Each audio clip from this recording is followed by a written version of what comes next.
I still remember the day of my wedding as if it were yesterday. It was supposed to be the happiest day of my life, a culmination of years of love, trust, and dreams finally coming together. I was about to marry the man I believed was my soulmate, the person I thought I'd spend forever with. But life has a funny way of rewriting our stories when we least expect it. That morning, everything seemed perfect. The sun was shining, my dress hung beautifully by the window, and my bridesmaids buzzed around, getting ready and sharing laughs. I should have been nervous in a good way. Excited butterflies, that kind of thing. But something in me felt off, like a whisper in the back of my mind that I couldn't quite hear clearly yet. Then it happened.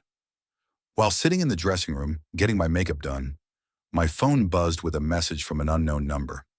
At first I thought it might be a vendor or maybe someone confirming a detail for the ceremony, but when I opened it, my stomach dropped.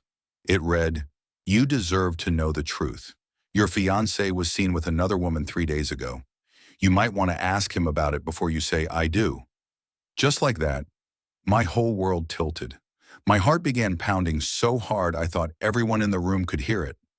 I tried to laugh it off, brushing it away as some sick prank or a jealous ex trying to sabotage our big day. But the seed of doubt had been planted, and it grew quickly. I sat there for a few minutes, silent, staring at my phone. I didn't want to believe it. I couldn't believe it. But once doubt enters your mind, it doesn't take much to start seeing things more clearly. Or maybe things I had chosen not to see. I started mentally replaying our recent conversations. The times he'd gotten strangely defensive when I asked where he'd been. The late-night work meetings that ran oddly long. The phone calls he'd taken in the other room, whispering just out of earshot. I had chalked it all up to pre-wedding stress. I didn't want to be the paranoid fiancé. I wanted to trust him. But now, I couldn't ignore it anymore. I excused myself and locked the door to the dressing room. With trembling hands, I opened up social media and started scrolling through his recent activity. He was usually careful, not the kind of guy to post anything suspicious. But I found it, a post from a friend's account that he had been tagged in. It was from about 2 weeks ago, a casual dinner party, and there she was, a woman I didn't recognize, sitting just a little too close. The kind of closeness that's more than friendly. And worse, that same woman looked exactly like the one described in the anonymous message. I felt like I couldn't breathe. My wedding dress suddenly felt tight, constricting, like a beautiful lie wrapped around me. I stared at the image for what felt like forever, searching for any sign that I was wrong, that it was all innocent. But deep down, I knew. I'd known for a while. I had just been too afraid to admit it. My thoughts spiraled. What else had he lied about? Had everything been fake? The love letters, the promises, the quiet nights dreaming about our future together? And then came the hardest question of all. What do I do now? I was minutes away from walking down the aisle. The guests were already arriving. The flowers were set, the music cued, the officiant waiting. Do I confront him? Do I stop the wedding? Do I pretend everything is fine and deal with it later? I didn't want to make a scene, but I also couldn't walk into a marriage with this weight on my heart. So I made a decision. I pulled myself together, wiped my tears, and asked my maid of honor to get him. Just him. Alone. He came in looking radiant, smiling ear to ear. When he saw my face, his expression shifted. Concern, confusion. I didn't waste time. I showed him the message, the photo. I asked him plainly, "Who is she, and why were you with her days before our wedding?" He looked shocked at first, almost like he hadn't expected to get caught. Then came the excuses.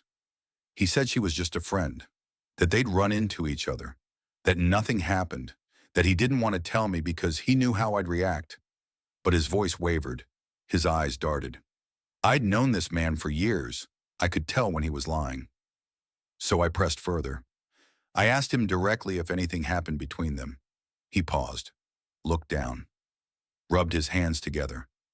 Then he said the words I'll never forget. It didn't mean anything. Didn't mean anything. As if that was supposed to make it better. As if betraying my trust on the cusp of committing to me forever was just some meaningless accident. I felt my knees go weak. My heart was shattering, and I was trying to stay calm, to stay rational. But inside I was crumbling. I asked him if he loved her. He said no. I asked him if he still wanted to get married. He hesitated before saying yes. That hesitation said everything. I walked out of that room not knowing what I was going to do. Every second felt surreal. Was this really happening? How did we go from planning a future to this? The ceremony was delayed. Guests started whispering. Some knew something was wrong. Others just thought I was being a late bride. But I wasn't late. I was deciding whether to destroy the fantasy everyone had shown up to celebrate. In the end, I made a choice. One I never imagined I'd make. I walked down the aisle, not to marry him, but to tell the truth.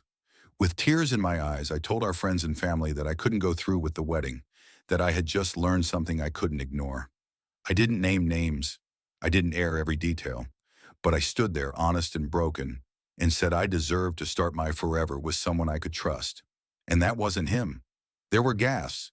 Some people cried. Some were angry. But many supported me.